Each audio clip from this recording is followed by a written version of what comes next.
ఇప్పటికీ మించిపోయిందేం లేదు బామ్మ. వాళ్ళ తిక్క కుదిర్చి లెక్క తేల్చే ప్లాన్ ఒకటి నేను వేశాను. ఏంటి కనిష్క అది? వీళ్ళ స్కెడ్యూల్ ప్రకారం 9 గంటలకి ర్యాలీ స్టార్ట్ అవుతుంది. 10:30కి గ్రౌండ్లో మీటింగ్.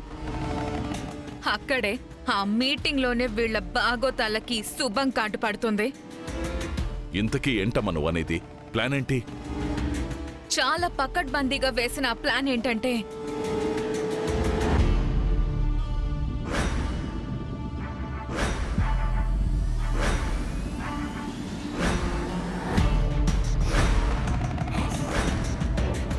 అలా చివరికి భూమ్.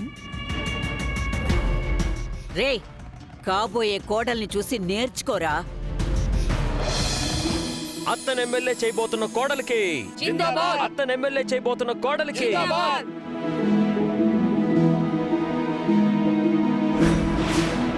విశాలాక్షి గారికి జిందాబాద్. చాలు చాలు చాలు చాలు. అత్తయ్య, ఇంకా బయలుదేరదాం రండి. సరే రండి. పదమ్మా.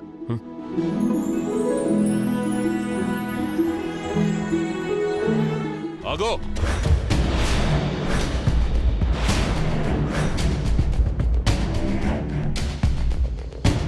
ఏమైందన్నా?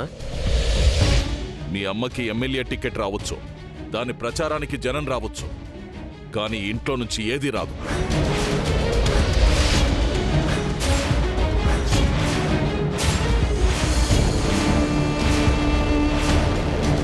ఎందుకంటే ఈ ఇల్లు నాది. ఈ ఇంట్లో ప్రతిదీ నేను సంపాదించింది. ఇదంతా నా సొంతం.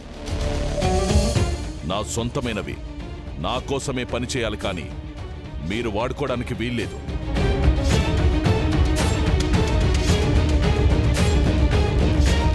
ఎందుకు అలా మాట్లాడుతున్నావు నాన్న?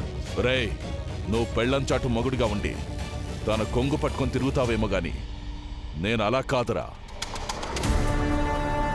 నా వయసు పెరుగుతుందేమో గాని చీము నెత్తురు ఇంకా మరుగుతూనే ఉన్నాయి. ఇక నుంచి నా రాజకీయం నాది, మీ రాజకీయం మీది. నా కారు కాదు కదా, నా పేరు కూడా వాడడానికి వీల్లేదు.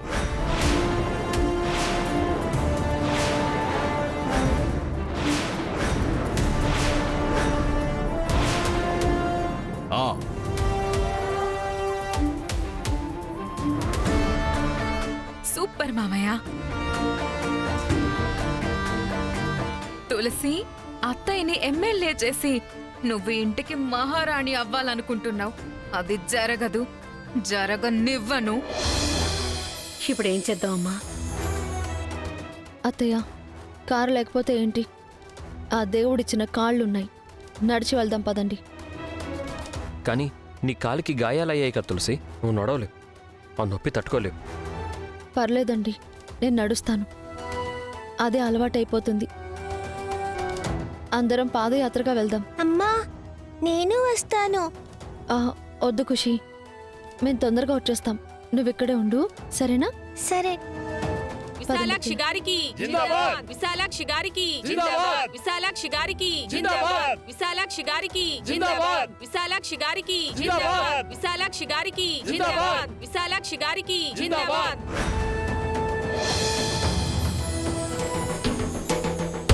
శభాషరా బసవ, ఆలస్యమైన దారిలోకొచ్చావు. ఇదేముందమ్మా, వాళ్ళకింకా ముందు ముందు చూపిస్తాను ఈ బసవరాజు పవర్ ఏంటో. విశాలాక్షి గారికి జిందాబాద్. విశాలాక్షి గారికి జిందాబాద్. విశాలాక్షి గారికి జిందాబాద్.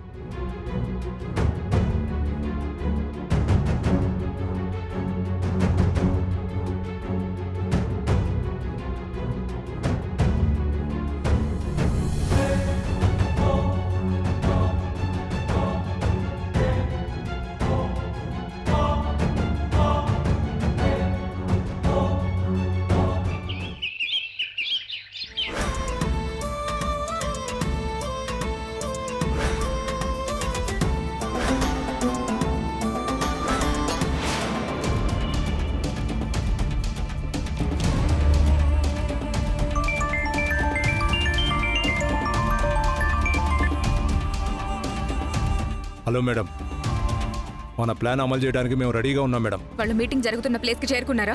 జస్ట్ ఇప్పుడే వస్తున్నారు మేడం. ఓకే, 10:30 కల్లా మనం అనుకున్నది అనుకున్నట్టు జరిగిపోవాలి. తప్పకుండా మేడం.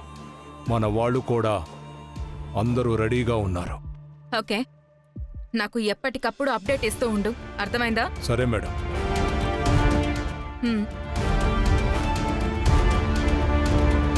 తులసి, ఇవాళ నువ్వు అత్తయ్య కోసం ప్రచారం చేయటం కాదు, నీ బతుక్కి నేను సమరగీతం పాడబోతున్నాను, చూస్తూ ఉండు.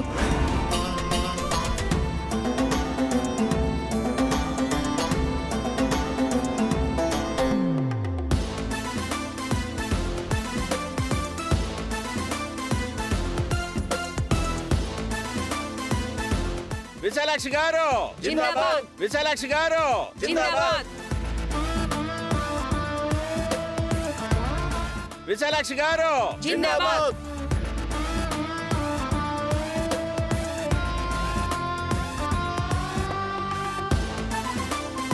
విశాలాక్షి గారు జిందాబాద్, విశాలాక్షి గారు జిందాబాద్, విశాలాక్షి గారు జిందాబాద్, విశాలాక్షి గారు జిందాబాద్, విశాలాక్షి గారు జిందాబాద్, విశాలాక్షి గారు జిందాబాద్, విశాలాక్షి గారు జిందాబాద్.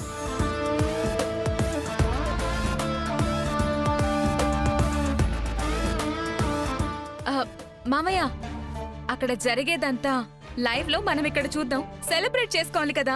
మీరు టీవీ ఆన్ చేయండి. నాకు తెలుసమ్మా, నువ్వేదో పెద్ద బాంబే పేల్చబోతున్నావని. మునుస్వామి కూతురా మజాకా? బసవా, వెళ్ళి టీవీ ఆన్ చేసిరా. విశాలాక్షి గారు ఆపండి ఆపండి. ఇప్పుడు ముందుగా యువ నాయకుడు సిద్ధుబాబు మాట్లాడతారు.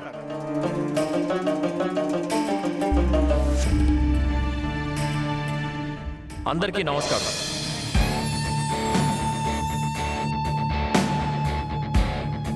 గత 2 దశాబ్దాలుగా మా బైరపనేని వంశాన్ని మీ గుండెల్లో పెట్టుకొని చూసుకుంటున్నారు.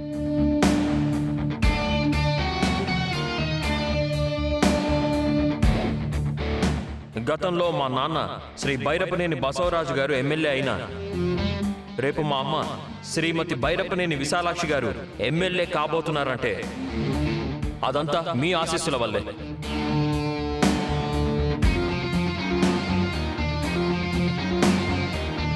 పసిబిడ్డ ఏడుపు విని తల్లి ఎలా పరిగెడుతుందో, కష్టాల్లో ఉన్న ప్రజల్ని చూసి అలా పరిగెత్తే వాళ్లే అసలైన నాయకులు. అలాంటి నాయకులే కావాలి మనకి ఈరోజు. అలా మనందరి కష్టాలు తీరుస్తుందని నమ్మి పార్టీ మా అమ్మకి ఎమ్మెల్యే టికెట్ ఇచ్చింది. ఇప్పుడు మా అమ్మని గెలిపించుకోవాల్సిన బాధ్యత ఎవరిది? మనది.